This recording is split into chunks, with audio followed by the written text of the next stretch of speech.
राधे राधे दोस्तों, आज की कथा में आप सभी भक्तों का हार्दिक स्वागत है। भगवान श्री कृष्ण और श्रीमती राधा रानी की कृपा सदैव आप पर और आपके समस्त परिवार पर बनी रहे। तो सबसे पहले आज का अध्याय सुनने से पहले आप सुनेंगे भगवान शिव की भक्ति की कथा। एक बहुत ही भोले भाले और सच्चे भक्त की कथा। अक्सर यह कहा जाता है कि भगवान भक्तों के वश में ही होते हैं और अपने भक्त के चारों तरफ हवा के स्वरूप में विराजमान होते हैं, विद्यमान होते हैं और हर प्रकार से अपने भक्त की रक्षा करते हैं। हर प्रकार की सहायता अपने भक्तों की भगवान करते हैं। इसी प्रकार की एक कथा है एक ऐसे नगर की जिस नगर में भगवान भोलेनाथ का एक प्राचीन मंदिर था।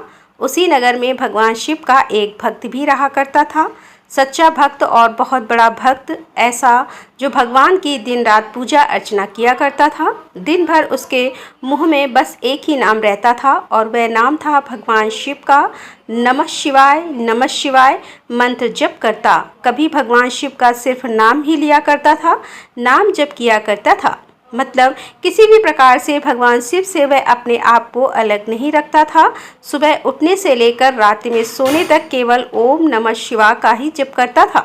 सुबह उठकर सबसे पहले शुद्ध जल लेकर भगवान शिव को स्नान कराता, उनकी पूजा पाठ करता, फिर अपना काम शुरू करता। हर सोमवार को शिव जी का व्रत भी किया करता था और वह आदमी अपनी हर कठिनाई भगवान शिव जी को ही याद करता था और अपनी सारी परेशानी भगवान शिव पर छोड़ देता था और भगवान शिव जी भी उसकी किसी न किसी स्वरूप में मदद करने को आ ही जाते थे।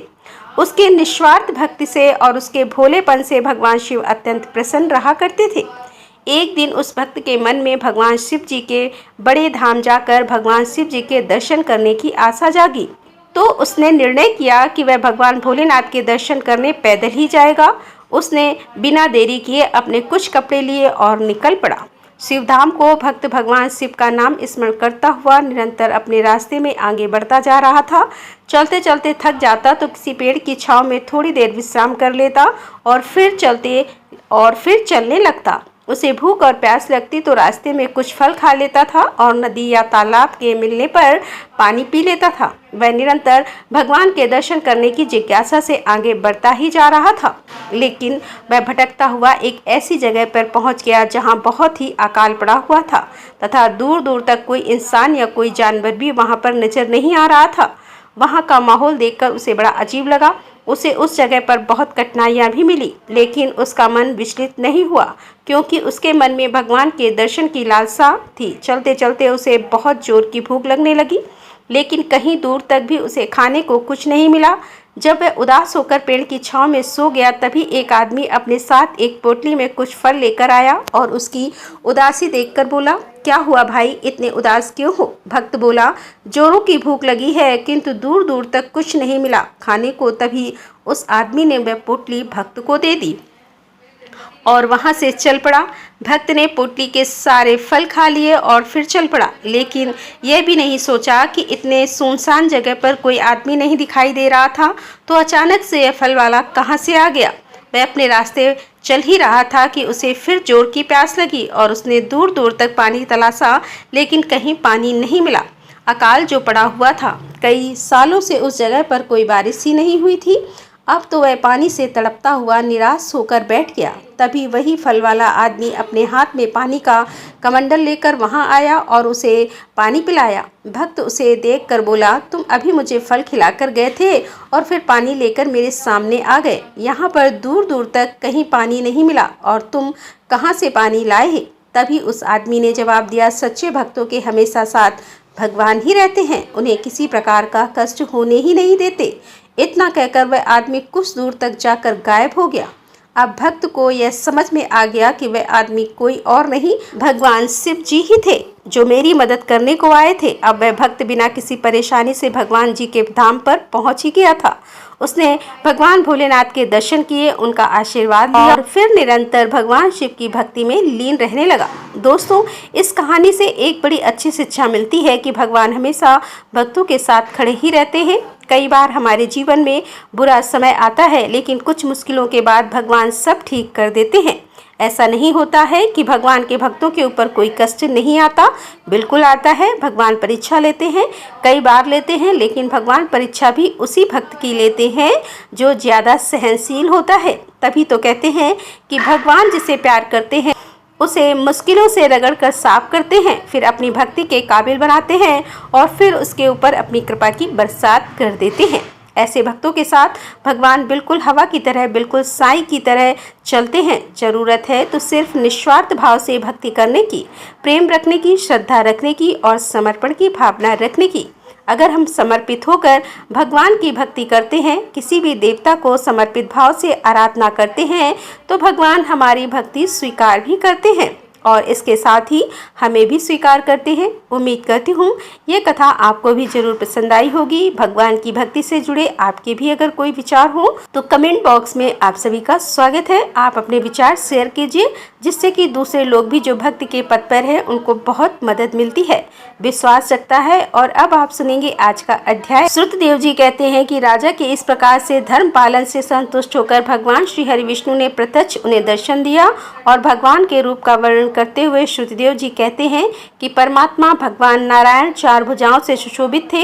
उन्होंने हाथों में शंख, चक्र, गदा और पद्म धारण कर रखे थे।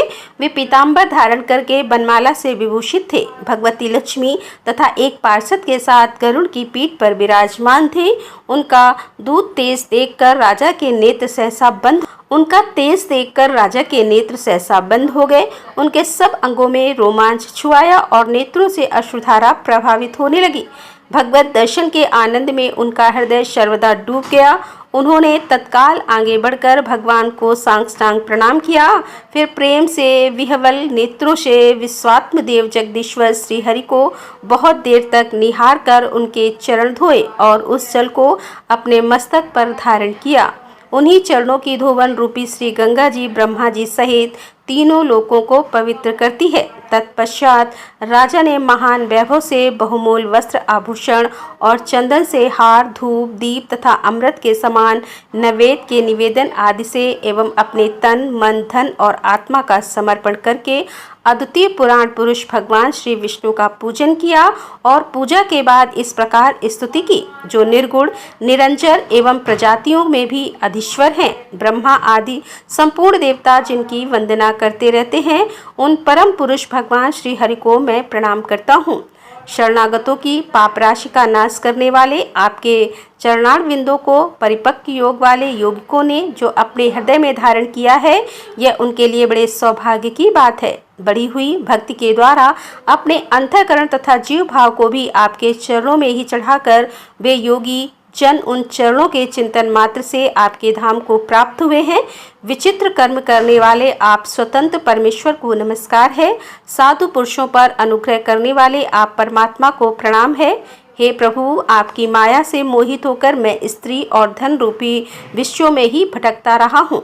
अनर्थ में ही मेरी अर्थ दृष्टि हो गई थी। हे प्रभु, हे विश्वमूर्ति, जब जीव पर आप अनंत शक्ति परमेश्वर की कृपा होती है, तभी उसे महापुरुषों का संग प्राप्त होता है, जिससे यह संसार समुद्र गोपत के समान हो जाता है। हे ईश्वर, जब सत्संग मिलता है तभी आप में मन और बुद्धि का अनुराग होता है। मेरा समस्त राज्य जो मुझसे छिन गया था, वह भी आपका मुझ पर एक महान अनुग्रह ही हुआ था। ऐसा मैं मानता हूँ कि मैं ना तो राज्य चाहता हूँ, ना पुत्र आदि की इच्छा रखता हूँ और ना कोष की ही अभिलाषा रखता हूँ, अपितु मुनियों के द्वारा ध्यान करने योग्य जो आपके आराधनीय चरणारविंद हैं, उन्हीं का नित्य सेवन करना चाहता हूँ। हे देवेश्वर, हे जगत निवास, मुझ पर प्रसन्न होइए, जिससे कि आपके चरण कमलों की स्मृति बराबर बनी रहे तथा स्त्री, पुत्र, खजाना एवं आत्मीय कहे जाने वाले सब पदार्थों में जो मेरी आसक्ति है वह सदा के लिए दूर हो जाए। हे भगवान, मेरा मन सदा आपके चरणारविंदों के चिंतन में ही लगा रहे। मेरी वाणी आपके दिव्य कथा के निरंतर वर्णन में तत्पर रहे। मेरे यह दोनों नेत्र आपके श्री विग्रह के दर्शन में, कान कथा श्रवण में तथा रचना आपके भोग में लगाए हुए प्रसाद के आस्वादन में ही प्रवृत्त हो। हे प्रभु, मेरी नासिका आपके चरण कमलों की तथा आपके भक्तजनों के गंध विलेपन आदि के सुगंध लेने में, दोनों हाथ आपके मंदिर में झाड़ू देने आदि की सेवा में, दोनों पैर आपके तीर्थ और कथा स्थान की यात्रा करने में तथा मस्तक आपको निरंतर प्रणाम करने में ही संलग्न रहे। मेरी कामना आपकी उत्तम कथा में और बुद्धि अहर्निश आपका चिंतन करने में ही तत्पर हो। मेरे घर पर पधारे हुए मुनियों द्वारा आपकी उत्तम कथा का वर्णन तथा आपकी महिमा का गान होता रहे और इसी में मेरे दिन बीते। हे विष्णु, एक क्षण तथा आधे पल के लिए भी ऐसा प्रसंग उपस्थित न हो जो आपकी चर्चा से रहित। हे हरे, मैं परम श्रेष्ठी ब्रह्मा का पद भूतल का चक्रवर्ती राज्य और मोक्ष भी नहीं चाहता, केवल आपके चरणों की निरंतर सेवा चाहता हूँ, जिसके लिए लक्ष्मी जी तथा ब्रह्मा शंकर आदि देवता भी सदा प्रार्थना किया करते हैं। राजा के इस प्रकार स्तुति करने पर कमल नयन भगवान विष्णु ने प्रसन्न होकर मेघ के समान गंभीर वाणी में इस प्रकार कहा कि हे राजन, मैं जानता हूँ तुम मेरे श्रेष्ठ भक्त हो, कामना रहित और निष्पाप हो। हे नरेश्वर, मुझ में तुम्हारी दृढ़ भक्ति हो और अंत में तुम मेरा सायुज्य प्राप्त करो। तुम्हारे द्वारा किए हुए इस स्रोत से इस पृथ्वी पर जो लोग मेरी स्तुति करेंगे उनके ऊपर संतुष्ट होकर मैं उन्हें भोग और मोक्ष प्रदान करूंगा। यह अक्षय तृतीया इस पृथ्वी पर प्रसिद्धि होगी, जिसमें भोग और मोक्ष प्रदान करने वाला मैं तुम्हारे ऊपर प्रसन्न हुआ। जो मनुष्य स्थिति पर किसी भी बहाने से अथवा स्वभाव से ही स्नान दान आदि क्रियाएं करते हैं, वे मेरे अविनाशी पद को प्राप्त होते हैं। जो मनुष्य पितरों के उद्देश्य से अक्षय तृतीया को श्राद्ध करते हैं, उनका किया हुआ वह श्राद्ध अक्षय हो जाता है। इस तिथि में थोड़ा सा भी जो पुण्य किया जाता है उसका फल अक्षय होता है। हे नरश्रेष्ठ, जो कुटुंबी ब्राह्मण को गाय दान करता है उसके हाथ में सब संपत्तियों की वर्षा करने वाली भक्ति और मुक्ति भी आ जाती है। जो वैशाख मास में मेरा प्रिय करने वाले धर्मों का अनुष्ठान करता है उसके जन्म मृत्यु जरा भय और पाप को मैं हर लेता हूँ। हे अनक, हे वैशाख मास में मेरे चरण चिंतन की ही भांति ऐसे ही सहस्त्र पापों को हर लेता है, जिनके लिए शास्त्रों में कोई प्रायश्चित नहीं मिलता। राजा को यह वरदान देकर देवादिदेव भगवान जनार्दन सबके देखते ही वही अंतर्ध्यान हो गए। तदंतर राजा पूर्वशा सदा भगवान में ही मन लगाए उन्हीं की सेवा में तत्पर रहकर